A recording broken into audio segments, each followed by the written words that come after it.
Index to track parameters such as employment generation, carbon footprint, reduction of sanitation and adhesion across states. Furthermore, will the minister consider offering fiscal and regulatory incentives for wider adoption of the SGNR standard in the sector? Lastly, I would to ask the minister, is there any dashboard which the government is intends to put out which will help travelers to make their decision to stay at places?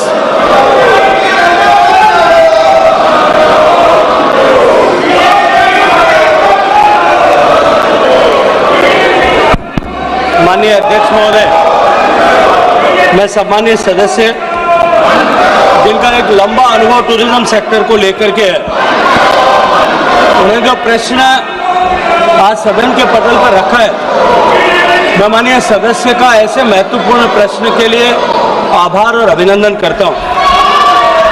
माननीय सभापति महोदय, माननीय प्रधानमंत्री जी ने mission life की अवधारणा, lifestyle for environment की अवधारणा हम सबको दी है कि हम प्रकृति और पर्यावरण के घटकों की सुरक्षा करते हुए, उनकी चिंता करते हुए अपना जीवन जिए।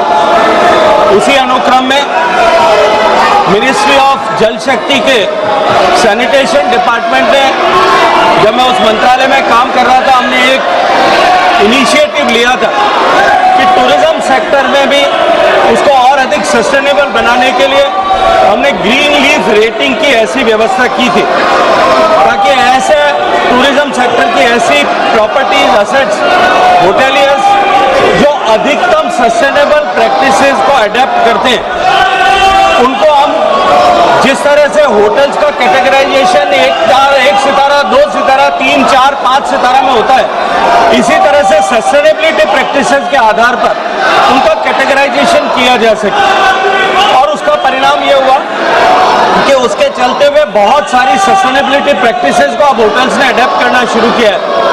आप सब ने अनुभव किया होगा अपने आवा प्रवास के समय कि अब होटल्स ने लिनन को रीयूज करने के लिए कस्टमर से जो है उनका ध्यान आकर्षित करना प्रारंभ किया है। इसी तरह से आजकल प्लास्टिक बॉटल्स को एलिमिनेट करके लगभग सभी स्टार होटल्स ने अपने यहाँ ग्लास बॉटल्स, रीयूजेबल बॉटल्स को यूज करना शुरू किया है। ऐसे अनेक तरह की गुड प्रैक्टिसेस अब जो है होटल्स ने प्रारंभ की है।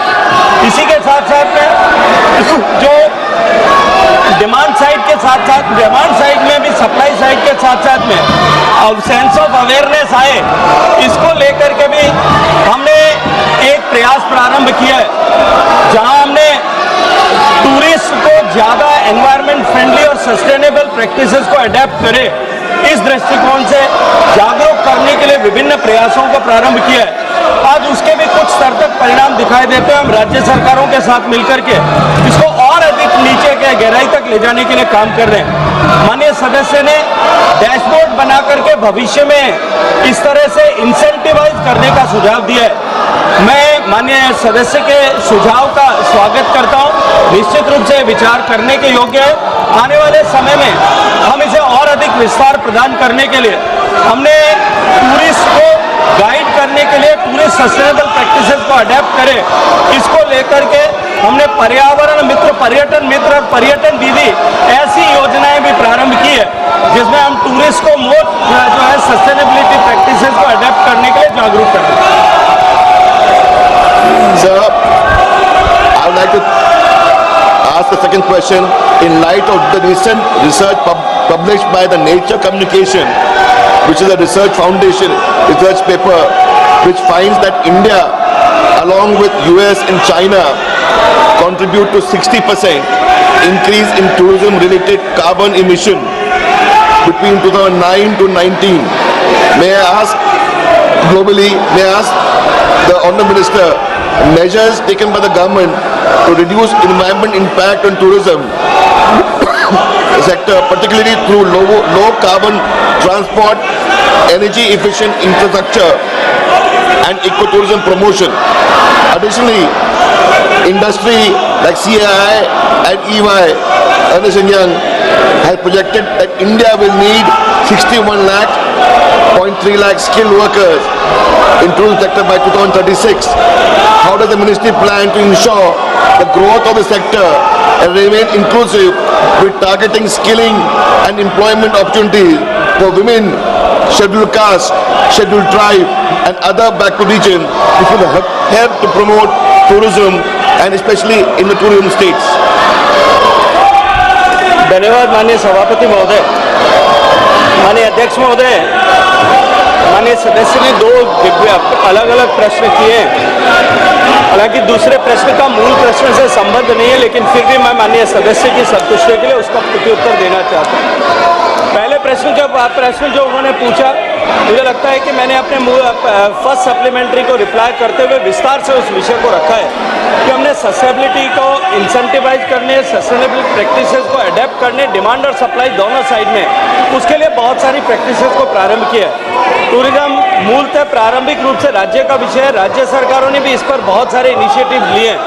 सिक्किम ने अपने यहाँ पर जिस तरह से जीरो प्लास्टिक की कॉन्सेप्ट के साथ में काम करना शुरू किया है, से बहुत सारे डेस्टिनेशंस में इस तरह के गुड प्रैक्टिसेस को अडेप्ट करने का प्रभाव दिखाई देता है। अभी हाल ही में माननीय प्रधानमंत्री जी के नेतृत्व में उत्तर प्रदेश में जो प्रयागराज का कुंभ आयोजित हुआ, 66 करोड़ लोग वहां गए। लेकिन मैं जिम्मेदारी के साथ में कह सकता हूं, पक्ष विपक्ष के सभी माननीय सांसदों ने वहां पर जो है कुंभ में स्नान किया होगा, लेकिन कुंभ में जीरो प्लास्टिक उपयोग किया गया और प्लास्टिक वेस्ट वहां कलेक्ट नहीं हुआ। अगर हम सब लोग मिलकर के प्रयास करते हैं, निश्चित रूप से उसका परिणाम आता है। दूसरा, माननीय सदस्य ने एम्प्लॉयमेंट को लेकर के बात किया कि आने वाले समय में जो है स्किल्ड वर्कफोर्स की आवश्यकता पड़ेगी। जिस तरह से माननीय प्रधानमंत्री जी के नेतृत्व में अर्थव्यवस्था आगे बढ़ रही और देश के 30 करोड़ लोग गरीबी की रेखा के बाहर माननीय प्रधानमंत्री जी के द्वारा प्रारंभ की योजनाओं के कारण से निकल पाए, उसके कारण से भारत में टूरिज्म जो है, डोमेस्टिक टूरिज्म बहुत तेजी के साथ में बढ़ा है और हमारे इकोनॉमी की ग्रोथ के साथ में और अधिक विस्तार इसमें होगा। उसको लेकर के सारी दुनिया के लोग ये मानते हैं कि जिस गति के साथ में टूरिज्म बढ़ रहा है, उसके पैरी पास हो हमको स्किल्ड वर्कफोर्स की आवश्यकता पड़ेगी। भारत सरकार अपने इंस्टीट्यूट्स के माध्यम से लोगों को, युवाओं को इस कैरियर हॉस्पिटैलिटी इंडस्ट्री में अडेप्ट करने के लिए प्रेरित करती है और उनको ट्रेन करती है। हमने इसको और इंडस्ट्री फ्रेंडली बनाने के लिए दुनिया की जितनी ग्लोबल बड़ी चेन्स है जो भारत में प्रेजेंस है जिनका, उनके साथ में अपने इंस्टीट्यूट्स को पेयर किया है ताकि वो और ज़्यादा इंडस्ट्रियल फ्रेंडली स्किल जो है प्राप्त कर सकें। इसके अलावा बहुत सारे राज्य के विश्वविद्यालय और प्राइवेट विश्वविद्यालय भी इसमें ट्रेनिंग दे रहे हैं। लेकिन मैं ये मानता हूँ कि कोई भी स्किल की ट्रेनिंग जो है वो डिमांड के सापेक्ष, ऑर्गेनिकली उसकी डिमांड के सापेक्ष में ट्रेनिंग फैसिलिटीज बढ़ती है। जैसे जैसे ट्रेनिंग फैसिलिटीज की आवश्यकता बढ़ेगी, मुझे लगता है सरकार के क्षेत्र में राज्य सरकारों के द्वारा और यूनिवर्सिटीज, एकेडमिया के द्वारा इसको एड्रेस करने के स्वाभाविक रूप से प्रयास होंगे।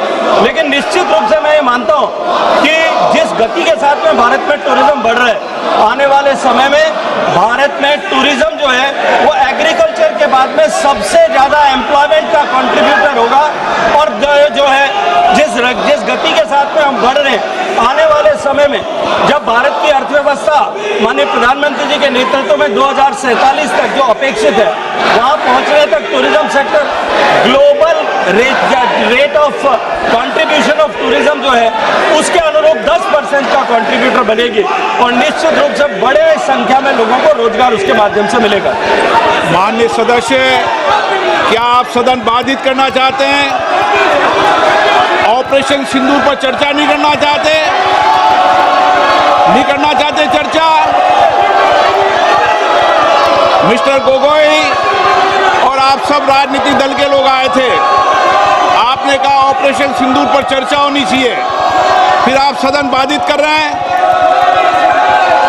आखिर सदन आप क्यों नहीं चलने दे रहे? प्रश्नकाल माननीय सदस्यों का सबसे महत्वपूर्ण समय होता है। आखिर देश जानना चाहता है कि आप प्रश्नकाल क्यों स्थगित करना चाहते हैं, क्यों आप प्रश्नकाल के अंदर नियोजित बाधा करना चाहते हैं। माननीय प्रतिपक्ष के नेता, आपके दल के नेताओं को समझाओ, इनको सदन में पर्चे फेंकने के लिए तख्तियां लाने के लिए नहीं भेजा है। आप प्रश्नकाल नहीं चलाना चाहते, आखिर जवाब दो। देश जानना चाहता है कि आप प्रश्नकाल क्यों नहीं चलाना चाहते। 10 महत्वपूर्ण मंत्रालयों पे आज चर्चा होने वाली है। शिक्षा, पर्यावरण, वित्त, श्रम, ऐसे महत्वपूर्ण विभागों पर चर्चा होना चाहती है। सदस्यों का समय होता है, आप प्रश्नकाल नहीं करना चाहते। आखिर क्यों प्रश्नकाल स्थगित करा रहे हो आप? क्यों सदन के अंदर नारेबाजी, तख्तियां, पर्चा फेंक रहे हो? ये सदन के अंदर मर्यादा आपकी? देश देखना चाहता है कि आप नियोजित तरीके से सदन को बाधित करते हैं, संसद की मर्यादाओं को गिराते हैं, गरिमा को गिराते हैं। आप चर्चा नहीं करना चाहते, आप मुद्दों पर विषय नहीं रखना चाहते, प्रश्नकाल पर माननीय सदस्यों को बोलने नहीं देते आप। ये तरीका आपका उचित नहीं है। मैं फिर आपको आग्रह कर रहा हूं, सदन की मर्यादाओं को बना के रखो। सदन सबका है, देश की 140 करोड़ जनता की अभिव्यक्ति का सर्वोच्च संस्था है। आप इसी तरीके का आचरण व्यवहार करना चाहते हैं, ये देश देखेगा कि आपने प्रश्नकाल को नियोजित तरीके से बाधा पहुंचाई, तख्तियां लहराई, पर्चे फेंके, नारेबाजी करी। सदन की कार्रवाई आज 12 बजे तक के लिए स्थगित की जाती है।